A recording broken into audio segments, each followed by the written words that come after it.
Friends ఫైనల్గా అయితే తినేస్తున్నాను. చాలా బాగుంది. మా వాళ్ళకి అందరికీ తల ఒక 2 స్పూన్లు పెట్టాను.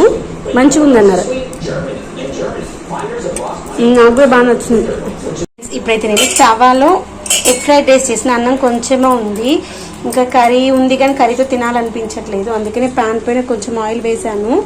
దీంట్లో ఎగ్ వేసేసి ఎగ్ని స్క్రంబుల్ లా చేశాను. ఒక్క నిమిషము ఆయిల్ వేడైంది. ఇవన్నీ 2 ఎగ్స్ అయితే వేసాను.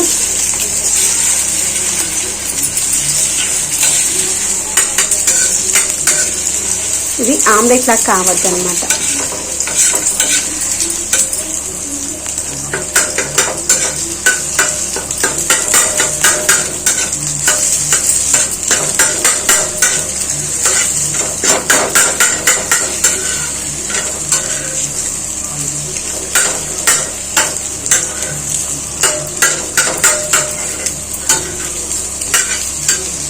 ఒక 2 నిమిషాలు ఇలా కుక్ చేద్దాము.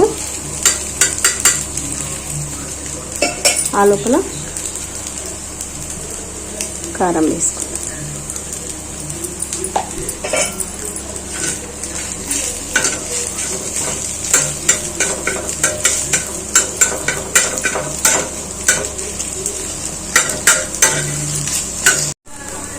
కొంచెం జీరా పౌడర్ వేసుకుందాము, బాగుంటుంది. గరం మసాలా లాస్ట్కి వేసి కొంచెం వేగినట్టు గరం మసాలా వేసుకోవాలి.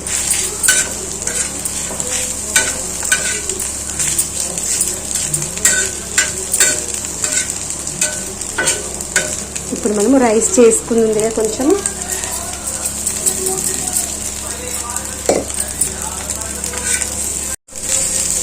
ఎగ్ రైస్ మంచిగా మిక్స్ చేసుకొని ఒక 2 నిమిషాలు వేడి చేసుకుందాం.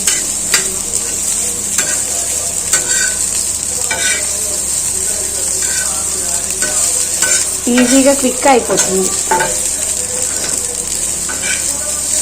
ఆల్రెడీ చపాతీస్ చేశాను. వాళ్ళకేమో ఎగ్ రోల్స్ చేసి ఇచ్చి నాకు కొంచెం అన్నం మిగిలింది అనమాట. అందుకే నేను ఇలా చేస్తాను. ఫైనల్గా కొంచెం అంటే కొంచెం ఉప్పు, ఇంత సరిపోతుంది.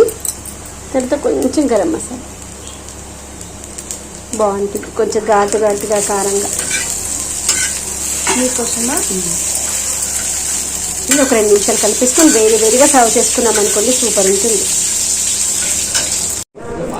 ఫ్రెండ్స్ ఫైనల్గా అయితే తినేస్తున్నాను. చాలా బాగుంది. మా వాళ్ళకి అందరికీ తల ఒక 2 స్పూన్లు పెట్టాను.